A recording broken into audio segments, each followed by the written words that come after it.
नमस्कार, जय जोहार साथियों, आप देख रहे हैं छत्तीसगढ़ तक। मैं हूं पूजा शर्मा और मेरे साथ है मेरे सहयोगी अक्षय दुबे साथी।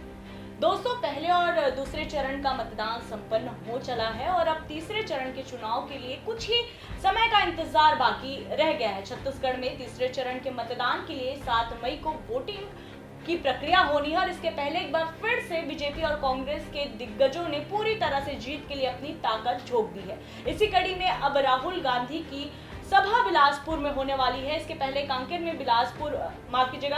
राहुल गांधी की सभा हुई थी और अब एक बार फिर से राहुल गांधी छत्तीसगढ़ आ रहे हैं। बता दें कि लोकसभा चुनाव में राहुल गांधी का ये दूसरा दौरा है जब वो आ रहे हैं और देवेंद्र यादव के पक्ष में वोट मांगेंगे। बता दें कि देवेंद्र यादव को राहुल गांधी का करीबी कहा जाता है, क्योंकि ये बातें तब उठी थी जब देवेंद्र यादव के नाम की चर्चा भी नहीं थी लोकसभा चुनाव में प्रत्याशी बनाने को लेकर। उसके बावजूद भी जब पार्टी आला कमान में नामों को लेकर मंथन चल रहा था, उस दौरान पार्टी के ही एक नेता ने देवेंद्र यादव के नाम का सुझाव दिया और बिना कुछ समय लिए राहुल गांधी ने उनके नाम पर मुहर लगा दी और उन्हें बिलासपुर से अपना प्रत्याशी बना लिया। लेकिन बगावत के सुर भी काफी ज्यादा उठने लगे थे, काफी ज्यादा अंतःकलह गुटबाजी एक बार फिर कांग्रेस पार्टी में देखने को मिली थी। ज्यादा समय न लेते हुए रुक करना चाहूंगी अक्षय आपकी ओर। अक्षय, देखिए कि पहले और दूसरे चरण का मतदान तो जैसे तैसे संपन्न हो गया। कांग्रेस के स्टार प्रचारकों की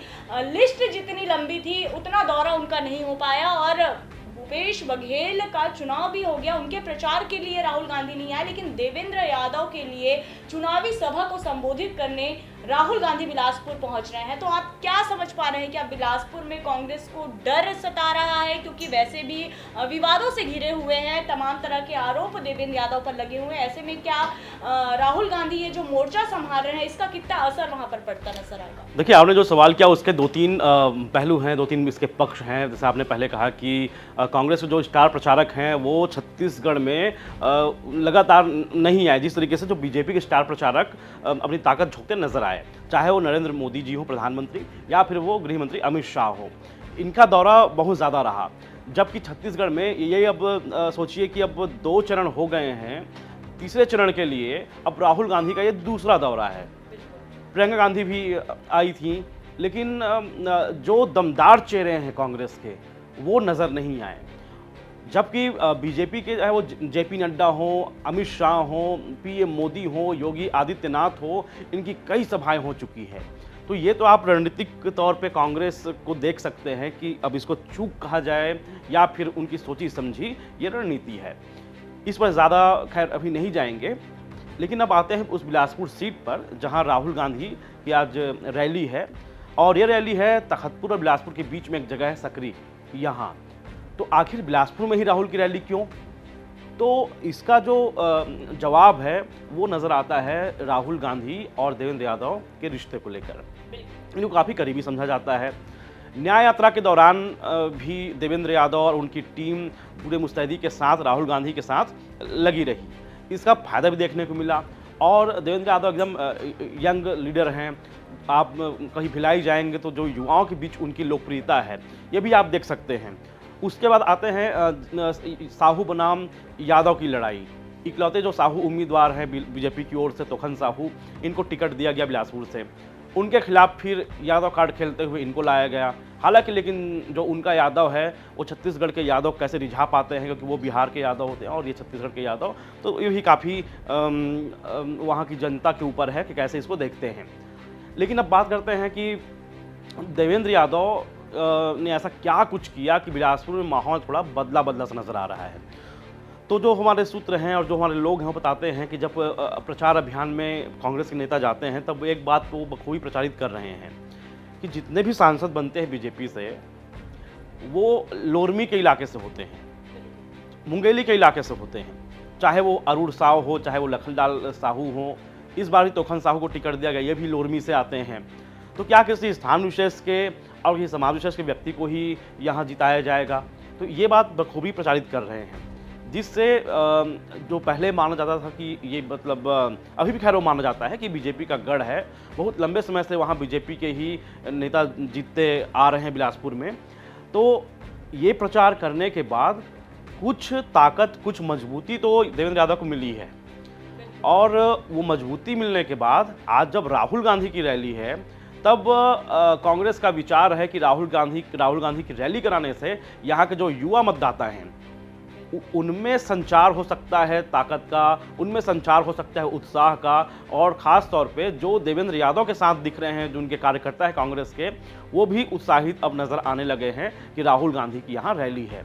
जब राहुल गांधी यहाँ आएंगे तो अपने घोषणा पत्र, जो कि छत्तीसगढ़ में घोषणा पत्र का बहुत बोलबाला होता है, चाहे वो बीजेपी हो या चाहे कांग्रेस के नेता हो, या बखूबी जानते हैं कि छत्तीसगढ़ में हमको अपने घोषणा पत्र को ठीक तरह से जनता तक पहुँचाना होता है। तो अब सकरी में जब रैली होगी तो राहुल गांधी देवेंद्र यादव के लिए अपील करते नजर आएंगे और अपनी बात लोगों तक पहुंचाएंगे। लेकिन अब फिर भी ये जनता के ऊपर है कि जनता कांग्रेस के मैनिफेस्टो पर ज़्यादा यकीन कर पाती है या फिर मोदी की गारंटी पर उन्हें ज़्यादा भरोसा है। ये आने वाले समय में पता चल जाएगा। अक्षय, माफ कीजिएगा, मैं आपको इसलिए रोकना चाहूंगी क्योंकि जिस तरह से आप जानकारी दे रहे हैं, मुझे लग रहा है काफ़ी हद तक दर्शक इस बात को समझ भी पा रहे होंगे। लेकिन अक्षय, अगर आप गौर करेंगे तो यहाँ पर बुलडोजर बाबा की भी एंट्री हुई थी बिलासपुर में। आपने देखा होगा कि कहीं ना कहीं बीजेपी इस बात को भी समझ पा रही है कि इस बार जमीन खिसक सकती है। इतना आसान चुनावी मुकाबला यहाँ पर बिलासपुर में नहीं हो सकता।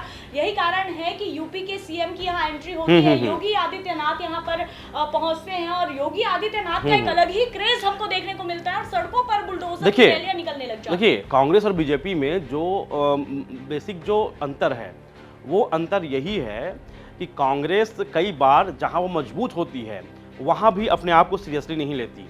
उनके स्टार प्रचारक नदारद रहते हैं, जो हम चर्चा कर रहे थे।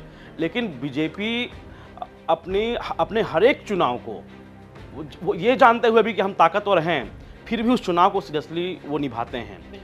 चाहे उनको माइक्रो मैनेजमेंट करना हो, बूथ मैनेजमेंट करना हो, चाहे अपने जो मंडल हैं, चाहे वो पदाधिकारी बड़े स्तर के हैं, प्रदेश या राष्ट्रीय स्तर के, ये अपनी पूरी ताकत लगा देते हैं। इसीलिए योगी आदित्यनाथ की रैली भी वहाँ होती है। उसके बाद अलग अलग इलाकों में अमित शाह भी जाते हैं, पीएम मोदी भी आते हैं, इतनी सभाएं होती है। लेकिन कांग्रेस के जो बड़े नेता हैं वो गायब रहते हैं, जबकि उनके लिए लड़ाई इस बार अपने वजूद को बचाने की लड़ाई भी है। हाँ, इसी के चलते मेरा यही सवाल आपसे था, क्योंकि योगी आदित्यनाथ भी युवाओं के बीच काफी लोकप्रिय हैं और राहुल गांधी की सभा में बोलने की बात नहीं होती है। काफी ज्यादा जो युवा हैं उनका हुजूम उमड़ पड़ता है। तो आपको क्या लगता है कि एक तरफ योगी आदित्यनाथ जो यहाँ से सभा करके जा चुके हैं और अब राहुल गांधी यहाँ सभा करने आ रहे हैं, तो ये दोनों की रैलियों में कितना ज्यादा असर पड़ता आपको नजर आ रहा है? ये मैं जवाब आपसे। बिल्कुल। देखिए, अभी के समय में ज़्यादातर जो युवा हैं वो योगी आदित्यनाथ को काफ़ी पसंद करते हैं। इसमें उनका जो जब वो सीएम नहीं बने थे, उनकी युवा वाहिनी के नाम से उनका संगठन चलता था, तो उस युवा वाहिनी का भी छत्तीसगढ़ तक असर था।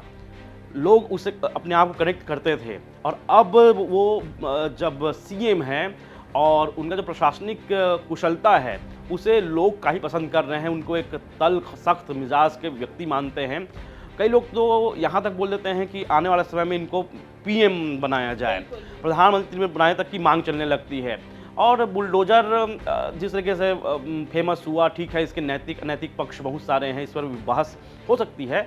लेकिन जहाँ तक सवाल है कि युवा इससे कितना कनेक्ट करते हैं, तो योगी आदित्यनाथ को बहुत ज़्यादा कनेक्ट कर पाते हैं। दूसरी बात, मैंने जो राहुल गांधी को लेकर जो कहा कि युवा कनेक्ट होंगे, तो वो जो युवा कनेक्ट होंगे वो उनके ही कार्यकर्ता होंगे। तो बेसिकली बात ये है कि राहुल गांधी जब आएंगे तो वो अपने कार्यकर्ताओं में उत्साह का संचार करेंगे, जबकि योगी आदित्यनाथ जब आते हैं तो न सिर्फ उनके कार्यकर्ता बल्कि जो गैर राजनीतिक व्यक्ति हैं वो भी अपने आप कनेक्ट करता है। तो ये बेसिक अंतर है। और इस अंतर को कैसे अब कांग्रेस पाट पाती है, कैसे अपने स्टार प्रचारकों की ताबड़तोड़ रैलियाँ करा के कुछ हद तक कुछ वोट समेटने में सफल हो पाती है, ये आने वाले समय पता चल जाएगा।